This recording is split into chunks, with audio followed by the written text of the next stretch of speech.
Biotechnology and its applications అనేవి అగ్రికల్చర్లో ఎలా use అవుతుందో ఇప్పుడు మనం చూద్దాము. వీటిలో 3 టైప్స్ అనేవి ఉంటాయి. ఫస్ట్ వన్ వచ్చేసి అగ్రోకెమికల్ బేస్డ్ అగ్రికల్చర్. దీంట్లో మనం ఫెర్టిలైజర్స్, పెస్టిసైడ్స్ అనేవి యూజ్ చేస్తాము. నెక్స్ట్ వచ్చి ఆర్గానిక్ అగ్రికల్చర్. వీటిలో అవేమి యూజ్ చేయకుండా అగ్రికల్చర్ అనేది చేస్తాము.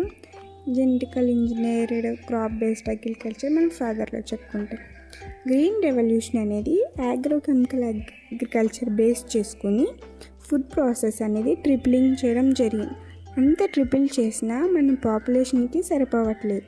కాబట్టి ఏం చేశారంటే క్రాప్ వెరైటీస్ని ఇంప్రూవ్ చేయడం అనేది జరిగింది.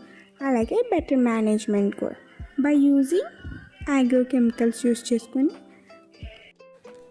ఫెర్టిలైజర్స్ అండ్ పెస్టిసైడ్స్ యూజ్ చేసుకుంటాం. దీంట్లో డ్రాబ్యాక్ వచ్చేసి అగ్రోకెమికల్స్ అనేవి